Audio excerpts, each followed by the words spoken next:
It was the night I most wanted to forget, but at the same time I couldn't shake it off. The night after the college meetup party.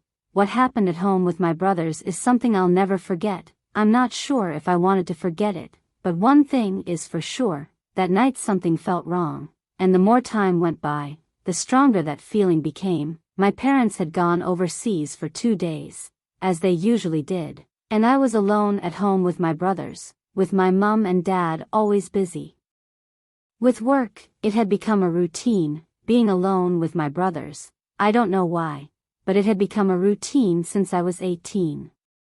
Routine, being alone with my brothers. I don't know why, but since I was 18, it had strangely excited me. Sometimes I enjoyed it because it meant freedom, but at the same time the loneliness would hit me hard. So as it was my first year at college, I wanted to get other people's attention. The party was my only chance of that. A place where everyone would be watching me, a place where I would feel more important. My brothers were always the kind of guys who stood out. James was 24 and Adam was 22. They were both ridiculously good-looking, with their perfect bodies, charisma, and there to look at, with their perfect bodies, charisma and attractive vibes that drew everyone's eyes.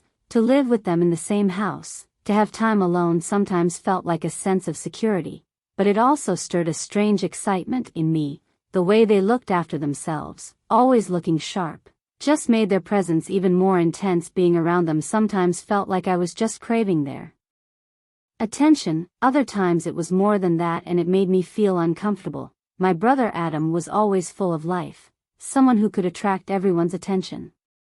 Just being around him meant attracting eyes instead of avoiding them. That night I knew how people would react to us being together. Adam had this masculine, attractive vibe that made people look twice. When I danced with him I knew I would feel more free, like I could exist in my little world in the crowd. But there was another reason too. I wanted to make my friends jealous. I always felt like an outsider. Nobody really understood me at this new school, so I wanted to show them they hadn't missed out on anything. Being with Adam gave me a sense of security. The eyes were on us, our closeness, our friendship.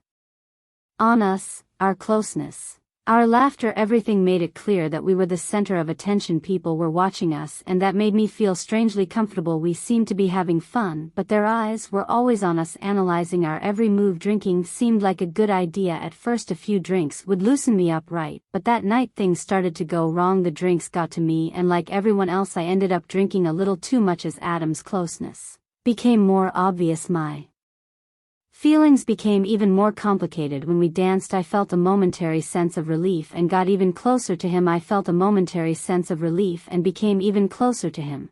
But then I didn't know what happened. The whole thing became blurred. I started to close the space between us more and more.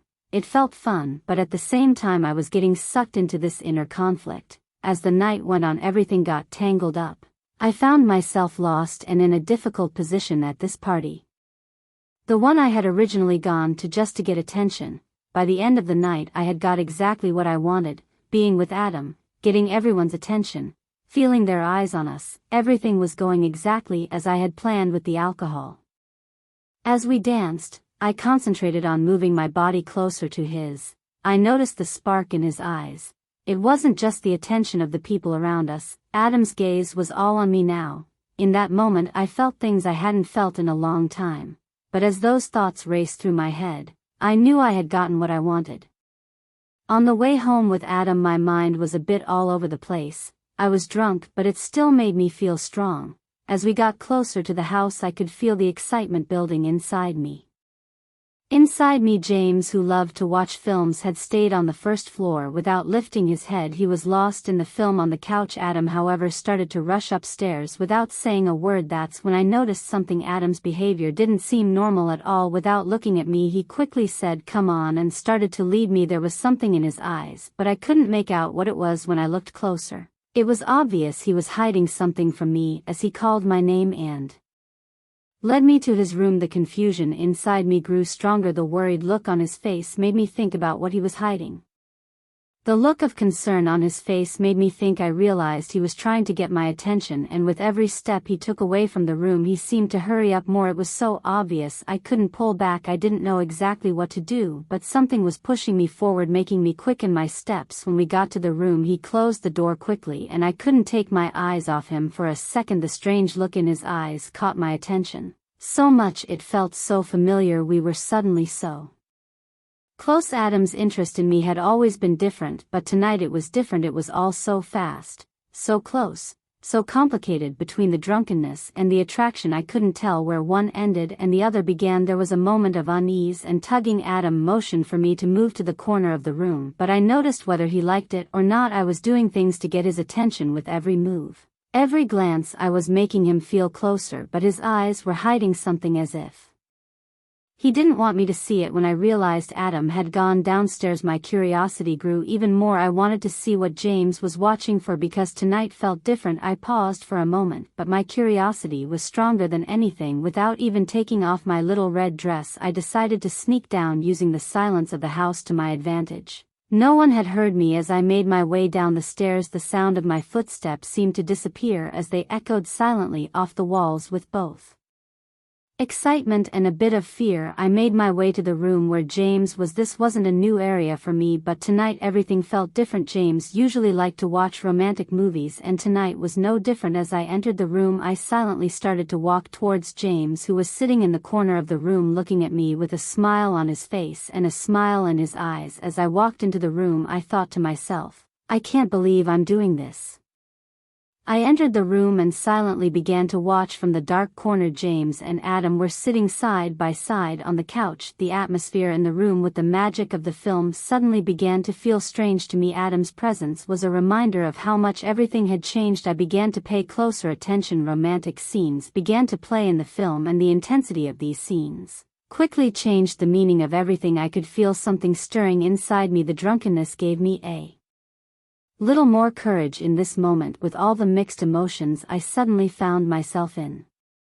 The mixed emotions, I suddenly felt excited and tense. My feelings were making me lose control of my mind. Right then and there, without realizing it, I made a noise and gave my position away a little more. Even though Adam didn't immediately turn around, James's shocked expression and the silence in the room made my feelings obvious. I had no idea what to do. I found myself acting too bold and not thinking at all. I lost it. I didn't know exactly what I was doing, but somehow I had made a noise and revealed myself for a second. Even though I was aware of it all, I didn't know what I was doing or what I was going to say. I wasn't aware of anything. I just felt like I was there to watch. I guess you caught me, huh? I said, my voice shaking as I realized how embarrassed I was. I just wanted to watch. James and Adam immediately looked at each other, trying to hide their surprise.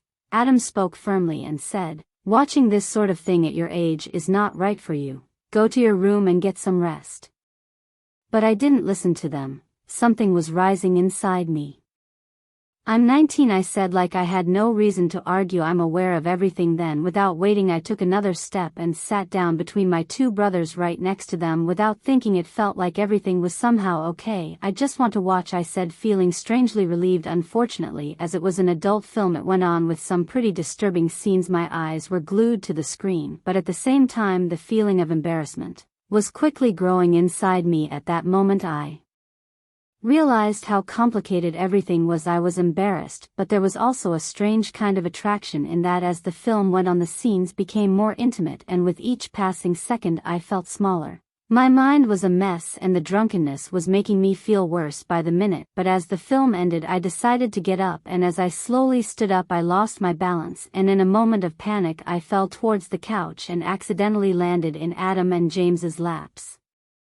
As I fell, everything suddenly felt strange. My eyes were still on Adam's, but this time something had changed. I still tried to get up, but my body felt heavier than I wanted it to. I'm sorry, I said. My voice trembled. For a moment I realized I'd had too much to drink at the party. I don't think I can get up. Adam's gaze hardened for a moment and we locked eyes. The chaotic thoughts in my head froze for a second before forming into words. The strangeness inside me grew and I felt something was wrong, but somehow at that moment I was beyond it all. It had become so strange. Then for a moment I fell to my knees and fell to my knees and fell to my knees and fell It had become so strange then. For a moment I let all my feelings out. It was done, and I had completely let myself fall into the moment. No matter what happened, I was completely immersed in the moment. Suddenly I felt something hard, such a strange feeling in my body. It felt like something was out of my control without me being fully aware of it.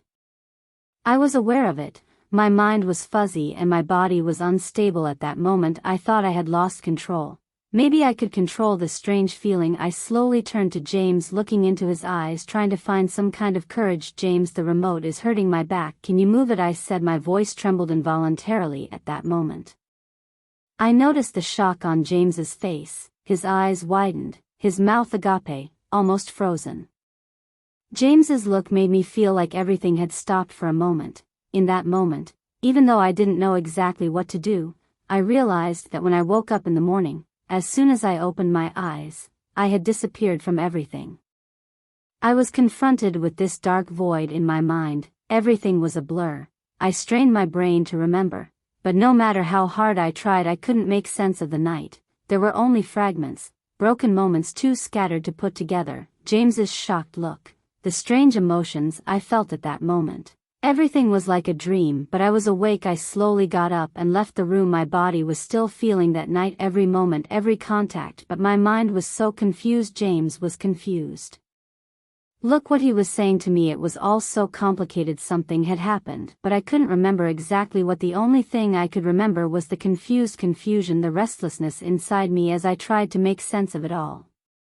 The restlessness inside me as I tried to remember the night. I knew how wrong I had done something, but at the same time I wondered why I didn't want to forget that night. Why was I so confused? Why did that night feel like it was all right? I slowly got into the bathroom and stood under the hot water for a while, the water relaxing me a little, but the confusion inside me was still there.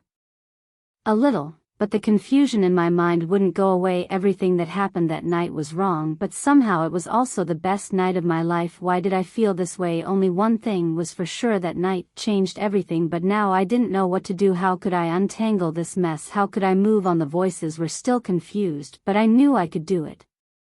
In my mind I was still confused, but maybe I had a little more time to find my answers. If you have listened to my story so far, it means you liked it and we are getting closer. Trust me, if you want to join me for more secrets and stories, don't forget to subscribe and turn on notifications. That way you won't miss anything. See you soon.